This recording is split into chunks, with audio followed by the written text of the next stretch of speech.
आइए भक्तों, आज सुनते हैं मार्गशीर्ष अमावस्या व्रत कथा।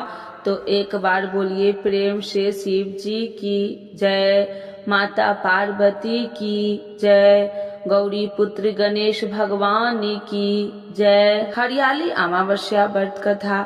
एक समय की बात है, एक राजा महल में अपने परिवार के साथ सुखपूर्वक निवास किया करता था। उसका एक पुत्र था जिसकी शादी हो चुकी थी।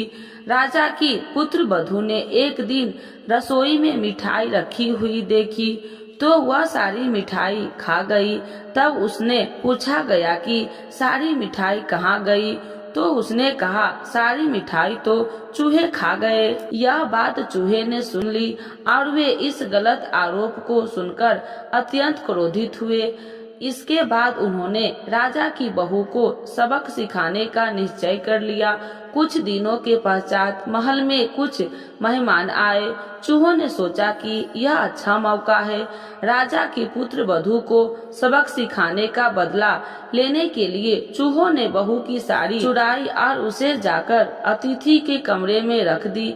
तब सुबह सेवकों और अन्य लोगों ने उस साड़ी को वहां पर देखा तो लोग राजा की बहू के चरित्र के बारे में बात करने लगे। यह बात जंगल में आग की तरह पूरे गांव में फैल गई। जब यह बात राजा के कानों तक पहुंची तो उसने अपनी पुत्र वधू के चरित्र पर शक करते हुए उसे महल से निकाल दिया। राजा की बहू महल से निकलकर एक झोपड़ी में रहने लगी और नियमित रूप से पीपल की एक वृक्ष के नीचे दीपक जलाने लगी। इसके साथ ही वह पूजा करके गुड़ धानी का भोग लगाकर लोगों में प्रसाद वितरण करने लगी। इस प्रकार कुछ दिन बीत जाने के बाद एक दिन राजा उस पीपल के पेड़ के पास से गुजरे जहां उनकी बहू हमेशा दीपक जलाया करती थी। इस दौरान उनका ध्यान उस पेड़ के आसपास जगमगाती रोशनी पर गया। राजा इसे देखकर चकित रह गए। महल में वापस आने के बाद उन्होंने अपनी सैनिकों से उस रोशनी के रहस्य का पता लगाने के लिए कहा। सैनिक राजा की बात मानकर उस पेड़ के पास चले गए। वहां पर उन्होंने देखा कि दीपक आपस में बात कर रहे थे। सभी दीपक अपनी अपनी कहानी बता रहे थे। तभी एक दीपक बोला, मैं राजा के महल से हूँ। महल से निकाले जाने के बाद राजा की पुत्र वधू रोज मेरी पूजा करती है और मुझे प्रज्वलित करती है। सभी अन्य दीपकों ने उससे पूछा कि राजा की बहू को महल से क्यों निकाला गया, तो उसने बताया कि एक दिन उसने मिठाई खाकर चूहों का झूठा नाम लगा दिया। इस पर चूहे नाराज हो गए और राजा की बहू से बदला लेने के लिए उसकी साड़ी अतिथि के कमरे में रख आए। यह सब देखकर राजा ने उन्हें महल से निकाल दिया। यह सब सुनकर सैनिक भी हैरान रह गए और महल वापस आकर उन्होंने राजा को पूरी कहानी सुनाई।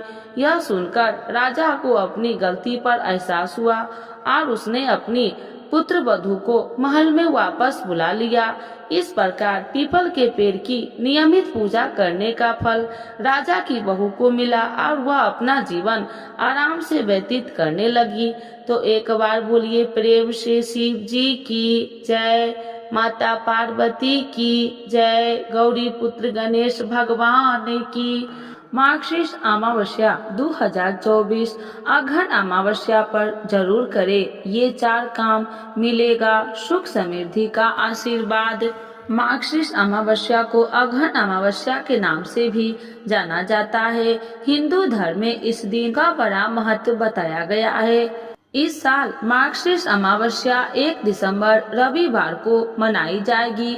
धार्मिक मान्यताओं के अनुसार अमावस्या के दिन पितृलोक से पितर धरती पर आते हैं। इस दिन पितरों की शांति और उनकी कृपा प्राप्ति के लिए तर्पण, पिंडदान और श्राद्ध जैसे कर्म किए जाते हैं, जिससे पितृ दोष समाप्त होता है और परिवार पर पितरों का आशीर्वाद बना रहता है। अमावस्या तिथि और मुहूर्त। मार्गशीर्ष अमावस्या तिथि 30 नवंबर को सुबह 10:29 से शुरू होगी और इसका समापन 1 दिसंबर को सुबह 11 बजे से होगा। अमावस्या के दिन सूर्योदय सुबह 6:57 बजे से और सूर्यास्त शाम 5:24 होगा। उदया तिथि के अनुसार 1 दिसंबर को ही मार्गशीर्ष अमावस्या मनाई जाएगी। इस दिन आप कुछ विशेष उपाय करके अपने पितरों का आशीर्वाद प्राप्त कर सकते हैं। पितरों को प्रसन्न करने के लिए 4 उपाय। पहला उपाय, अन्नदान। अमावस्या के दिन दान का अधिक महत्व बताया गया है। ऐसे में आप इस दिन अन्न दान कर सकते हैं। इससे पितरों की कृपा प्राप्त होती है। दरअसल अन्न दान को सबसे महान दान माना गया है। इसमें 2 तरह के दान किए जा सकते हैं, जैसे कच्चा अन्न दान। तर्पण के बाद चावल, दाल, गेहूं आदि दान कर सकते हैं। भोजन का दान, स्वास्थ्यिक भोजन बनाकर गाय, कौवा या कुत्तों को खिलाए। इसे पंचबली कर्म कहा जाता है। गरुड़ पुराण के अनुसार इस जीवों के माध्यम से अन्न पितरों तक पहुंचाता है।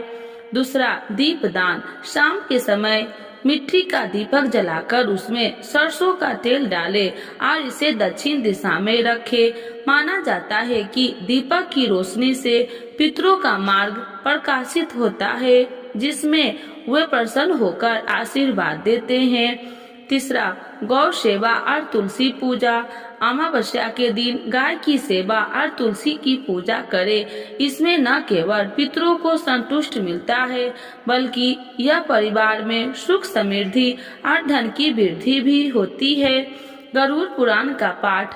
यदि परिवार में पितृदोष है तो अमावस्या के दिन गरुड़ पुराण का पाठ जरूर करें। इससे पितरों की आत्मा को शांति मिलती है और वे भगवान विष्णु की कृपा से मोक्ष प्राप्त करते हैं। इन उपायों के करके पितरों की कृपा प्राप्त की जा सकती है, जिसमें परिवार में सुख, शांति और उन्नति बनी रहती है।